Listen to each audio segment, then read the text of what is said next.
Welcome everyone to Vested Interest. This is Shane back again for another stock pick of the day. It is May 9th. Today we are going to take a look at Air Products and Chemicals. This is out of the industrial sector. Let's jump right in. So if you want to know more about this company, check them out, www.airproducts.com. That's www.airproducts.com. That's where I pulled this information from. Air Products touches the lives of consumers around the globe in positive ways every day. Focused on serving energy, environment, and emerging markets, we provide essential industrial gases, related equipment, and applications expertise to customers in dozens of industries, including refining, chemical, metals, electronics, manufacturing, and food and beverage. We are also the global leader in the supply of liquefied natural gas process technology and equipment. Air Products develops, engineers, builds, owns, and operates some of the world's largest industrial gas projects, including gasification projects that sustainably convert abundant natural resources into syngas for the production of high-value power, fuels, and chemicals.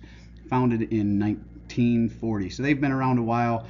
They are an international company, global headquarters in Allentown, Pennsylvania, have a presence in Europe, Asia, Middle East, and India. And again, they are basically a gas and chemicals company that supports a lot of other companies, right? Refining, chemicals, metals, electronics, manufacturing, and food and beverage. So they pretty much touch everything that we touch in our lives, right? From the car that you drive to the fizz in the soda that you drink. So let's find out why we are taking a look at them today. And obviously, we take a look at a lot of companies down on the day to see if they are presenting values. We are talking about Air Products and Chemicals, ticker APD, out of the industrial sector, down 5.29% on the day, closed out the day at $279.94. Looks like they are even down a little bit more in the after hours, even though it's a little early in the after hours, so you never know what's going to happen there. 52-week range as low as $218.88, as high as $328.56. So I would say they're really kind of floating in between their high and their low, maybe tilted a little towards the high side of the 52-week range here. Average volume 963,000 today was 1.6, and you can clearly see huge sell-off in the morning. Looks like they leveled out a little bit, might have picked up a little bit around 2, and then clear sell-off towards the end of the day. Market cap 62.17 billion. A beta of 0.85, so they are less volatile than the overall market. This is where it starts to get a little wonky. Price to earnings PE ratio is $27.61. That is high, right? This is a bit high. Obviously, if you get them closer back to this 52-week low, that would bring this down a bit, and that would be more in line with what I feel like fair value would be. Earnings per share, EPS, is sitting at $10.14 per share. That's high, actually. That's very high and very nice to see. Their earnings date was May 9th today, so they may have missed earnings, a lot like Tyson Foods yesterday. Maybe they missed earnings. I did not take a look at that, but it would be something to take a look at to see if that is potentially what the drop is about. Forward dividend is $7 paid out on the year. Divide by 4 because they are a quarterly payer. We'll see that here in a minute. Decent dividend yield, 2.37%. That does beat the overall market there. Ex-dividend date of March 31st. So long as you bought them before March 31st on the day before March 30th or before that, you would be in line for the next dividend payout. Oh, I'm sorry, we're in May, not March. I'm a couple months behind. So unless they paid out, let's see, did they pay out? Yeah, it looks like they paid out on May 8th. So you would be in line, dividend date. So you would be in line for the next one if you bought them now, right? 1-year target, at least according to Yahoo Finance, is $330.76. So they do see some potential upside appreciation for the stock price. Obviously, you want to do more research than just high-level research on this front page. You want to get into statistics. You want to get into the financials. One of the items in the statistics I like to look at is called dividend yield theory. What you do there is you compare their 5-year average. Right here, you can find their 5-year average. Basically, you click on statistics. If you were in Yahoo Finance, you click on this. You would go down to the bottom of the page under dividends and splits. Find their 5-year average, which is 2.21. Compare it to their current 2.37, or over here where they call their forward annual 2.37. They're the same.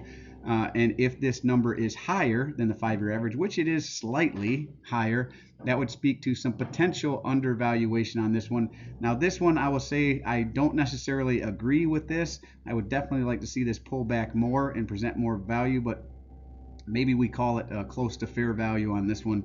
I don't necessarily think that dividend yield theory applies here, but it is one to just get a quick reference on whether or not it is undervalued. Again, you'd want to go into financials and do some more research.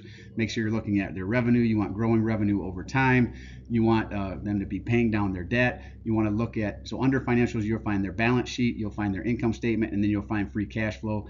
And balance sheet and their income statement, you want, like I said, you want to look at revenue. You want to look at their assets over liabilities. Again, make sure they're paying down debt. And then under free cash flow, that's what they pay dividends out of. So you want to look at that and make sure it's growing over time.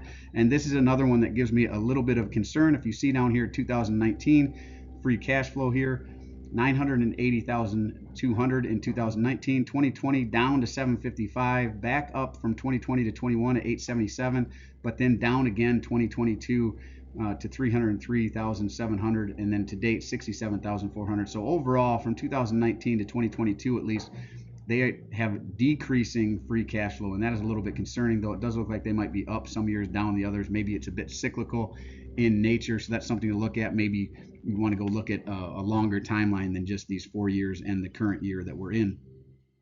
A little bonus repayment of debt. They are paying down their debt. I don't know why they didn't have stock buybacks on this one, but we just repayment of debt. So usually it's stock buybacks. So they are paying down debt, but their free cash, and maybe that's part of the reason that their free cash flow is down, even though it looks like pretty consistently around the 400,000 range paying down debt. So that's not it. Something's going on with their free cash flow that I don't necessarily like, unless they're using it for acquisitions and something along those lines, research and development. Maybe you'd want to find out what's going on with their free cash flow here. Again, this information brought to you by Yahoo Finance, not affiliated, just one of the sites I like to go to.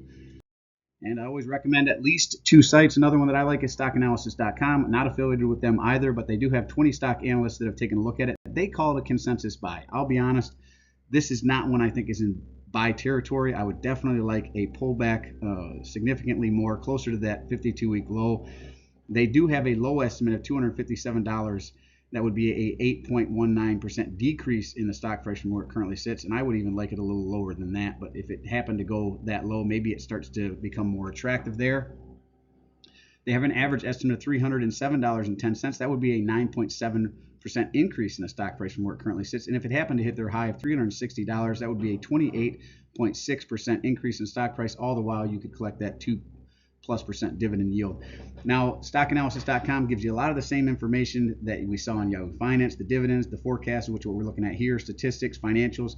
Under statistics, one I like to look at is return on equity, ROE, and return on invested capital, ROIC. I'm looking for 10% or better on both of these, or in line with their industrial average, with their companies in similar fields. So return on equity is 16.6%. That's above my 10% threshold, and return on invested capital 10.4%. So just above my threshold there. So these numbers are good here. So far the price to earnings ratio is a bit high. I'm questioning whether or not they're truly undervalued based on dividend yield theory, even though it shows that they might be slightly undervalued. And the other one that concerns me a little bit, like I said, free cash flow and their price to earnings ratio is a bit elevated in my opinion. So I would look for more of a pullback on this one, down below at least the 250 range, 240 preferably, and even closer to that 52-week low if they were to continue to pull back. Though I know this is one that it's a lot of dividend growth investors like. So just my opinion here, I think they're still probably a little overvalued where I was at, but they do call them a consensus buy here.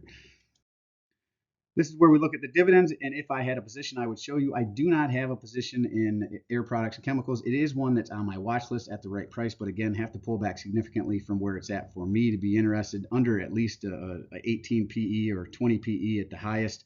At 27 PE is just too high for me for a company like this. I don't think they're growing fast enough to justify that. They do have a 63.5% payout ratio, which is under my threshold of 75%. And they do have decent dividend growth at 8.01%. That's actually pretty good dividend growth. They do pay out $1.75 per share, quarterly payer here. So that is Air Products and Chemicals. Let me know what you think in the comment section down below.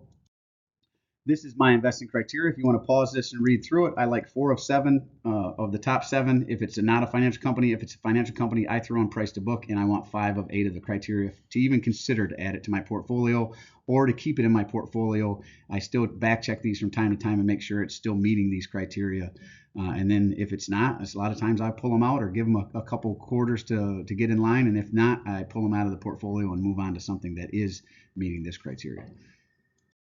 Now, you always make up your own mind, pick your own investing criteria, make sure it matches what you're looking for. Don't just blindly copy someone on YouTube. I grew up in a double wide trailer, didn't go to school for this, so I'm sure there are some smarter people out there than me that would maybe disagree with my criteria or disagree with even the stocks that I pick. Just make sure that you are investing based on your timeline horizon and your investing criteria and goals overall. Well, as always, appreciate you stopping by. If you haven't done so already, don't forget to show me some love. Hit that thumbs up, ring the notification bell. Most importantly, subscribe to the channel. Join me on this journey to financial freedom. Hopefully, you're on your own journey as well. Join the vested interest community, looking to build a like-minded community of dividend growth investors to share our experiences, dividend stocks we're watching, dividend stocks we're avoiding, some that we're seeing value in, and some that we have concerns with. So go ahead and hit that subscribe button and the notification bell if you haven't done so already. And I do personally read and respond to the comments. I'm always interested to read your questions, opinions, or suggestions for future topics. So go ahead and drop all those down in the comment section down below. And this is Shane signing off, wishing peace and prosperity to you and yours. And remember, financial security comes to those who take a vested interest. Hey, thanks for stopping by, and we'll see you in the next one. I'm not a financial advisor. Nothing in this presentation should be considered financial advice. I'm only sharing my opinion and investing journey for educational and entertainment purposes. Investing involves risk, and money should never invest any amount you're not comfortable losing. Always do your own research, invest based on your situation, circumstances, and select criteria, or seek the advice and counsel of a certified financial advisor.